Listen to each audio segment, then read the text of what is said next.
Baik, sebelum kita memulai pembelajaran pada hari ini, alangkah baiknya kalau kita berdoa terlebih dahulu.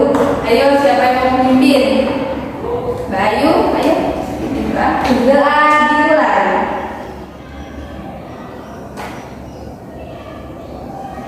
Berdoa selesai. Ibu absen terlebih dahulu ya. Ya, Bu. Dewi Kurniati. Ada, Bu. Ida Panca. Ada, Bu. Nur Suci Rahayu. Hadir. Alhamdulillah baik semua. Baik, pada pertemuan kali ini kita akan membahas tentang tema 3, yaitu peduli terhadap makhluk hidup. Subtema 1, hewan dan tumbuhan di lingkungan rumahku, tentang sumber daya alam di lingkungan daerah. Ada yang tahu apa itu sumber daya alam? Tidak tahu, Bu.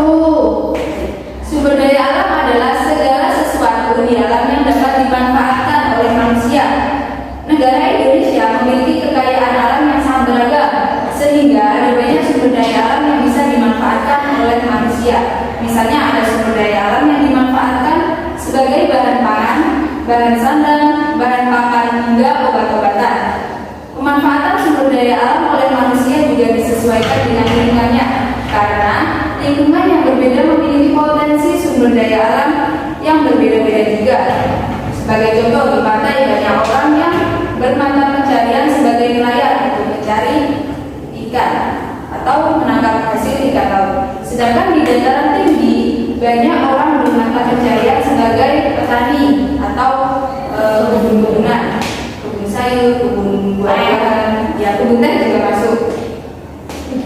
Baik, Ibu ingin bertanya pada kalian, contoh sumber daya alam apa yang ada di daerah kalian? Siapa yang mau memberikan contoh? Bisa angkat tangan. Saya, Bu. Ayo bahasa sini. Sumber daya alam. Berarti contohnya kedelai. Baik, kedelai dapat dimanfaatkan menjadi tempe yang biasa sering kita makan. Guru akan memberikan video tentang sumber daya alam, bisa disimak dulu ya videonya. Siap, Bu. Assalamualaikum warahmatullahi wabarakatuh. Kali ini Ibu akan membahas tentang pemanfaatan sumber daya alam, khususnya pada kelas 4, tema 3, subtema 1. Apa sih sumber daya alam itu? Sumber daya alam adalah segala sesuatu yang bisa diambil atau dimanfaatkan dari alam karena memiliki nilai manfaat untuk memenuhi kebutuhan manusia. Sumber daya alam dibagi menjadi 2, yaitu sumber daya alam hayati yang berasal dari makhluk hidup dan sumber daya alam non-hayati yang bukan dari makhluk hidup. Sumber daya alam hayati merupakan segala kekayaan alam yang bersumber dari makhluk hidup, baik dari hewan maupun tumbuhan. Adapun contohnya yaitu ayam, kambing, sapi, padi, ubi, jagung, kapas, dan lain sebagainya. Sedangkan sumber daya alam non-hayati adalah segala bentuk kekayaan alam yang dapat membantu keberlangsungan hidup manusia yang bukan berasal dari makhluk hidup. Beberapa contohnya antara lain sinar matahari, air, tanah, udara, hasil tambang, minyak bumi, dan gas alam. Sumber daya alam bisa dimanfaatkan jadi apa aja ya? Berikut adalah manfaat sumber daya alam. 1. Untuk memenuhi kebutuhan pangan.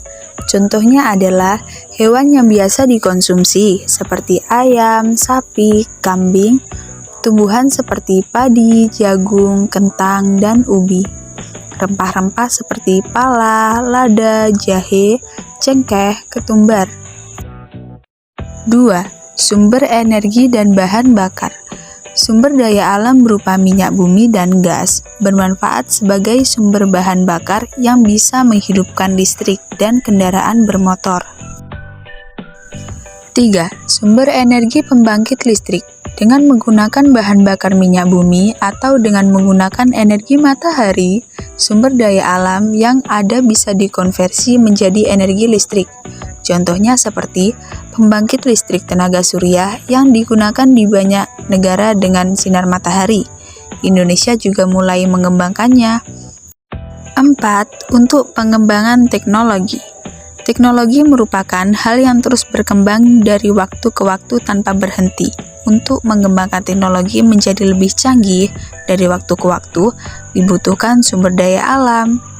Sampai sini dulu ya pembahasan Ibu tentang sumber daya alam. Sampai bertemu lagi di minggu depan.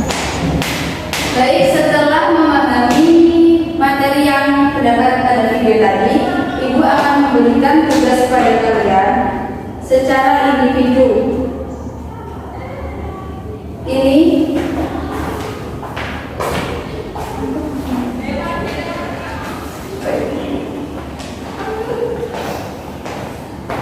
bisa dibaca dulu.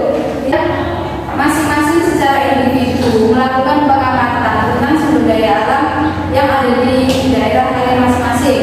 Nanti kalau udah besok dikumpulkan, bisa dikumpulkan dan hasilnya bisa dipresentasikan di depan teman-teman kalian secara individu. Bisa dipahami? Bisa, Bu. Jadi pada pembelajaran kali ini dapat Ibu simpulkan materi tentang sumber daya alam. Sumber daya alam adalah segala sesuatu yang bisa diambil atau dimanfaatkan dari alam karena memiliki nilai manfaat untuk memenuhi kebutuhan manusia seperti tadi kebutuhan sandang, pangan, obat-obatan, dan pakan.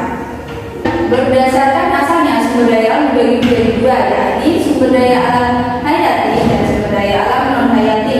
Yang hayati berasal dari makhluk hidup, non hayati bukan berasal dari makhluk hidup. Dan berdasarkan sifatnya, sumber daya alam terbagi menjadi tiga, yaitu sumber daya alam kekal, sumber daya alam yang dapat dipengaruhi, dan sumber daya alam yang tidak dapat dipengaruhi. Baik, Ibu akhiri pembelajaran pada hari ini. Untuk tugasnya jangan lupa